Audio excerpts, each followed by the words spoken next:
नमस्कार, मैं हूं आपके साथ अनुष्का और आप देख रहे हैं न्यूज समाचार जनता की आवाज। आइए रुख करते हैं। अजमेर से बड़ी खबर सामने आ रही है। दक्षिण विधायक अनीता भदेल ने मंगलवार को अपने विधायक कार्यालय पर आयोजित प्रेस वार्ता में आगामी 15 अक्टूबर को शाम 4 बजे श्रीनगर रोड स्थित होटल दाताइन में होने वाले विधानसभा सम्मेलन की जानकारी दी। उन्होंने बताया कि सम्मेलन में अजमेर दक्षिण विधानसभा क्षेत्र के सभी व्यापारिक संगठनों के प्रतिनिधि और व्यापारीगण सम्मिलित होंगे। भदेल ने कहा कि सम्मेलन में भाजपा के पूर्व प्रदेश कोषाध्यक्ष श्री श्याम अग्रवाल मुख्य वक्ता के रूप में उपस्थित रहेंगे, जो कि जीएसटी रिफॉर्म और आत्मनिर्भर भारत विषय पर व्यापारी वर्ग को संबोधित करेंगे। आने वाली दीपावली का त्यौहार है और इस दीपावली के त्यौहार के साथ ही साथ भजनलाल जी के नेतृत्व में भारतीय जनता पार्टी की सरकार 2 वर्ष का कार्यकाल भी पूरा करने जा रही है। 20 महीने इस सरकार को हुए हैं और इस 20 महीने के दरमियान जो राजस्थान समिट का आयोजन हुआ, उस राजस्थान समिट के आयोजन में हमने करोड़ों रुपए के इन्वेस्टमेंट किए हैं। सरकार ने माननीय मोदी जी के 75 वर्ष पूर्ण होने के उपलक्ष्य में सेवा पखवाड़ा के तहत शहरी सेवा शिविरों का आयोजन किया, जिसमें हजारों लोगों को, लाखों लोगों को पट्टों देने का काम और एग्रीकल्चर में सब्सिडी देने का काम, इसके साथ साथ ही एमआरपी पर जो गेहूं की खरीद है, जो बाजरा की खरीद है, जो मक्का की खरीद है, उसको सुनिश्चित किया है। और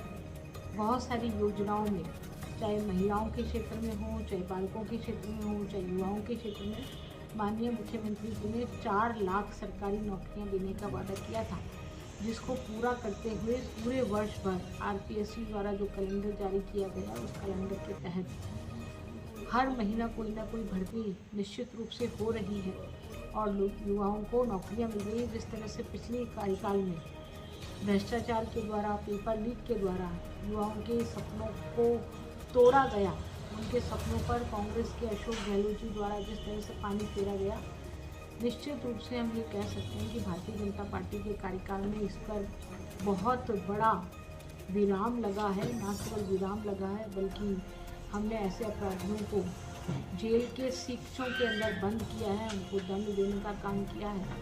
डेवलपमेंट की दृष्टि से देखें तो राजस्थान सरकार में जिस तरह से ग्रीन हाईवेज बन रहे हैं, प्रधानमंत्री आवास योजना के तहत आवास बनाए जा रहे हैं, कहीं सामुदायिक सुविधाओं के विस्तार के लिए हॉस्पिटल्स बन रहे हैं, बिजली की सेवाओं का विस्तार करते हुए हमने हर घर पर सोलर पैनल, जहां मुख्यमंत्री अशोक गहलोत जी ने 100 यूनिट मुफ्त किए थे, वहां माननीय भजनलाल जी द्वारा उन 100 यूनिट्स को बढ़ाते हुए 150 यूनिट मुफ्त किए हैं और उसको इम्प्लीमेंट करते हुए हर घर पर सोलर पैनल लगाने की बात कही है। जो प्रधानमंत्री जी की योजना है, उस योजना के तहत भी हर किलोवाट पर 30,000 रुपये की सब्सिडी दी जा रही है। तो किसानों को हरियाली मिले, किसान खेती अच्छे से कर पाए, उनको किसी प्रकार का नुकसान ना रहे,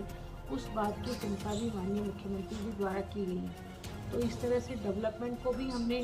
ध्यान में रखा है, हमने युवाओं के रोजगार को भी ध्यान में रखा है, महिला सुरक्षा को भी सुनिश्चित किया है, नए रोजगार के अवसर उत्पन्न करने के लिए जिस तरह से माननीय मुख्यमंत्री जी काम कर रहे हैं और हमारी डबल इंजन की सरकार जिस तरह से काम कर रही है, मैं ये कह सकती हूँ कि भारतीय जनता पार्टी के ही कार्यकाल में, चाहे वो केंद्र की सरकार हो, चाहे वो राज्य की सरकार हो, महंगाई पर लगाम लगाते हुए माननीय प्रधानमंत्री जी ने जिस तरह से जीएसटी रिफॉर्म्स किया है ना, जो जीएसटी 28% थी, 18% थी या 12% थी, उसको 5% पर किया, जो 5% थी उसको 0% पर लेकर आए। तो किसी तरह से महंगाई पर लगाम कसे और साथ ही साथ भारत की अर्थव्यवस्था, जो कांग्रेस के कार्यकाल प्रधानमंत्री जी अब उसको 5वें नंबर पर लेके आए पहले तो, और अब उसको 4थे नंबर पर लेके आ रहे हैं। और वर्ल्ड बैंक का ये अनुमान है कि भारत की जो जीडीपी है वो पूरे वर्ल्ड में सबसे अधिक 6.8 की दर से आगे बढ़ने वाली है। तो ये सिद्ध करता है कि अर्थ के क्षेत्र में प्रधानमंत्री जी ने जो भारत का डेवलपमेंट किया है, जो भारत ने मूलभूत सुविधाओं का जो विस्तार किया है, उन मूलभूत सुविधाओं के विस्तार की वजह से ही यह जीडीपी रेट भारत की बन पाई है, जो भारत के लिए पहले कभी नहीं होती थी। वो भारत के लिए पहली बार भारत के लोगों ने प्रधानमंत्री के नेतृत्व में ये कर के दिखाया है। लोग सुखी रहें, लोगों को अपनी मिनिमम आवश्यकताओं की पूर्ति बहुत आसान तरीके से हो जाए, इस नाते से जीएसटी रिफॉर्म्स को उन्होंने आमूलचूल परिवर्तन किया है और लगभग 400 के लगभग ऐसी चीज़ें हैं जिन पर जीएसटी या तो कम हुआ है या पूरी तरह से ख़त्म हुआ है। माननीय प्रधानमंत्री जी ने लोकल फॉर वोकल और आत्मनिर्भर भारत की बात कही है। आज आप सभी प्रेस बंधुओं के माध्यम से, मीडिया के माध्यम से मैं आम शहर के, अजमेर शहर के नागरिकों से निवेदन करना चाहती हूँ कि ये दीपावली का त्यौहार वर्ष में एक बार आता है और इस दीपावली के त्यौहार पर हर छोटे बड़े घर में, चाहे वो छोटा घर हो चाहे बड़ा घर हो, निश्चित रूप से दिवाली पूजन की सामग्री, दिवाली पूजन के लिए नए वस्त्र, कपड़े और सारी चीज़ें नई आती हैं, चाहे वो कम वस्तु में कम मूल्य की आए, चाहे वो अधिक मूल्य की आए। ऐसी स्थिति में हम अधिक से अधिक वोकल फॉर लोकल की बात को सिद्ध करते हुए उस गरीब से, उस व्यक्ति से जो सड़क पर भी चद्दर लगा करके अपना सामान बेचता है, दिवाली पर सोचता है कि मैं भी इनकम करूंगा, मेरे घर में भी समृद्धि आएगी, तो एक दीपक उसके घर में भी जले। इसलिए बिना किसी मोल भाव के हम उससे भी अपने दिवाली पूजन की सामग्री खरीदें, क्योंकि जब हम बड़ी बड़ी कंपनी स्टारबक्स पर जाते हैं या बड़ी सिग्नेचर की, मोची की शॉप पर जाते हैं, तो हम बिना किसी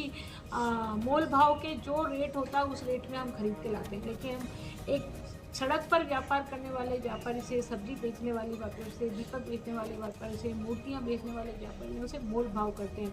घर में सजावट करने वाली चीज़ों का भी मोल भाव करते हैं। तो ऐसी स्थिति में हम उनके घर में भी रोशनी लेकर के जाएं, हम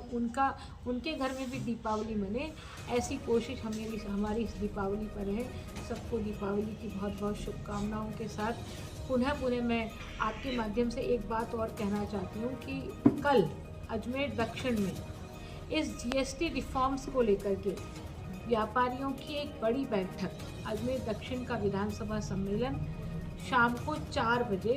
होटल दाता इन में आयोजित होने जा रहा है, जिसमें मुख्य अतिथि के रूप में जीएसटी रिफॉर्म्स कैसे हुआ है और उसका प्रभाव कैसे कैसे वस्तुओं पर पड़ा है, उसके लिए भारतीय जनता पार्टी के सह कोषाध्यक्ष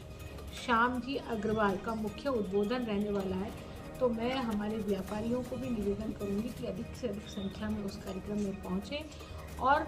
लाभ लें, वो जीएसटी का स्वयं भी लाभ लें और अपने ग्राहक को भी लाभ दें, ताकि जो हमारे नागरिक हैं, जो हमारे खरीदार हैं, वो अधिक आसानी से अपनी वस्तुओं पर उनकी पकड़ मजबूत हो सके, वो अपनी खरीदारी अच्छे से कर पाएँ और ये दिवाली का त्यौहार बहुत अच्छे से, बहुत बढ़िया तरीके से मना पाएँ।